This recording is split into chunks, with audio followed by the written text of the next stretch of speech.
নমস্কার, আমি পৌলমী চক্রবর্তী। আজকে আমি দেখে নেব আপনার জন্য এই মুহূর্তে কোনটা জেনে নেওয়া সবথেকে বেশি ইম্পোর্টেন্ট।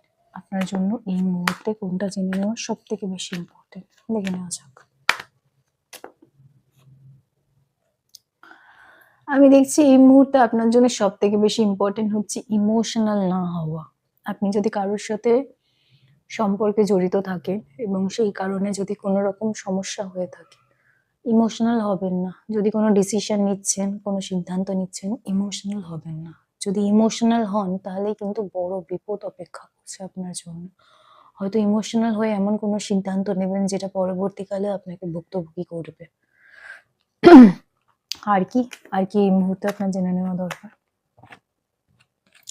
যারা স্ট্রাগল করছেন, ফিনান্সিয়াল কিছু প্রবলেম হয়েছে, স্ট্রাগল করছেন বা ফিনান্সিয়াল কিছু লস হয়েছে, অর্থনৈতিক দিক থেকে যারা কষ্ট পাচ্ছেন বা কষ্টের মধ্যে রয়েছেন, এটা তাদের উদ্দেশ্যে।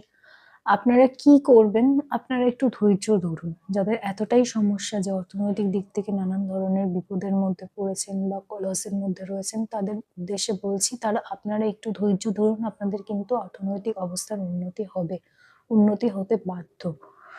আপনাদের অনেকের ক্ষেত্রেই আমি দেখছি যারা অনেক দিন ধরে অর্থনৈতিক সমস্যায় ভুগছেন, তারা কিন্তু কোথাও না কোথাও কিছুটা সময়ের মধ্যে, মানে আমি দেখছি কারোর জন্য এটা কয়েক সপ্তাহ, কারোর জন্য এটা কয়েক মাস, অর্থনৈতিক দিক থেকে কিন্তু আপনারা স্ট্রাগল করছেন, কিন্তু নতুন করে কিন্তু অর্থ উপার্জনের রাস্তা তৈরি হওয়ার সম্ভাবনা রয়েছে।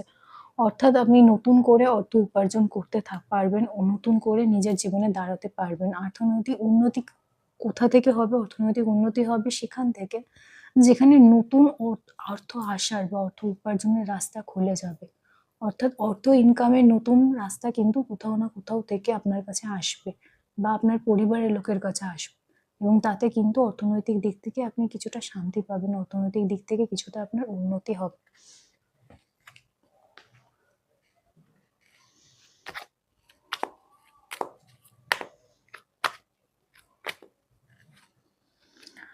ইচ্ছে পূরণের কিন্তু সম্ভাবনা রয়েছে। যাদের দেখছি অনেকদিন ধরে কোনো একটা ইচ্ছে রয়েছে, সেই ইচ্ছেটার জন্যে পূরণের জন্য আপনি কাজ করে চলেছেন, কিন্তু কখনো না কখনো সেই ইচ্ছেটা পূরণ হচ্ছে না বা পূরণ হতে চাইছে না কিছুতেই। তাদের জন্য আমি দেখছি ইচ্ছে পূরণ হওয়ার কিন্তু সম্ভাবনা রয়েছে। আর কি রয়েছে?